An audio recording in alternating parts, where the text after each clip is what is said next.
செய்திகள் வாசிப்பவர் சிவசக்தி ஸ்டாலின்.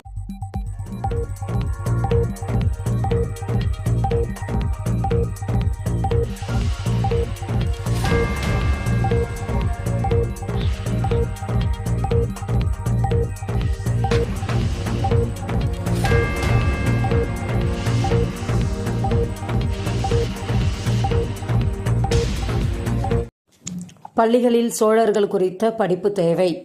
பள்ளி பாடத்திட்டத்தில் பிரிட்டிஷ் ஆட்சி பற்றி 4 பாடங்கள் இருந்ததாகவும் சோழர்களை பற்றி ஒரே ஒரு பாடம் மட்டுமே இருந்ததாகவும் நடிகர் மாதவன் ஆதங்கம் தெரிவித்துள்ளார்.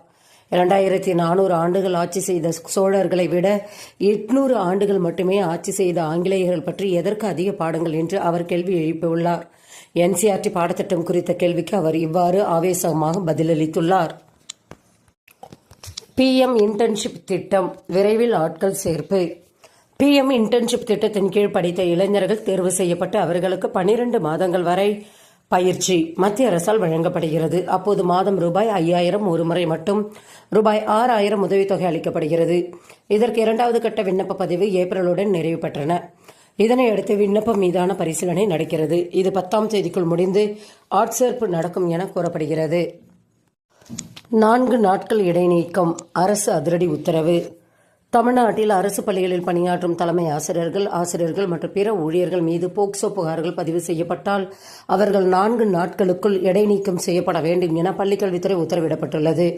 இது தொடர்பாக மாவட்ட குழந்தைகள் பாதுகாப்பு அலுவலர் முதற்கட்ட விசாரணையை மேற்கொள்வார் என்றும் இது போலீசாரின் விசாரணைக்கு இணையாக நடைபெறும் எனவும் தெரிவிக்கப்படுகிறது. விடுமுறையில் சிறப்பு வகுப்புகள் கூடாது. கோடை விடுமுறையில் பள்ளிகளில் சிறப்பு வகுப்புகள் நடத்தக்கூடாது என்று தனியார் பள்ளிகளுக்கு தமிழக அரசு எச்சரிக்கை விடுத்துள்ளது. சென்னை, நாமக்கல் உள்ளிட்ட நகரங்களில் தனியார் பள்ளிகள் சிறப்பு வகுப்புகள் நடத்துவதாகவும் சில பள்ளிகள் இணைய வழி பாடம் நடத்துவதாகவும் பள்ளிக்கல்வித்துறைக்கு புகார்கள் கிடைத்துள்ளன. இவ்வாறு சிறப்பு வகுப்புகள் நடத்தினால் கடும் நடவடிக்கை எடுக்கப்படும் என்று அரசு எச்சரித்துள்ளது. உயர்நீதிமன்றத்தில் ரூபாய் 58,100 சம்பளத்தில் வேலைவாய்ப்பு. சென்னை உயர்நீதிமன்றத்தில் 9 பதவியின் கீழ் மொத்தம் 392 காலி பணியிடங்களுக்கான அறிவிப்பு வெளியாகி உள்ளன. மேலும் விவரங்களுக்கு www.mhc.tn.government.in என்ற இணையதளத்தை பார்க்கலாம். செய்திகள் நிறைவடைந்தன. வணக்கம்.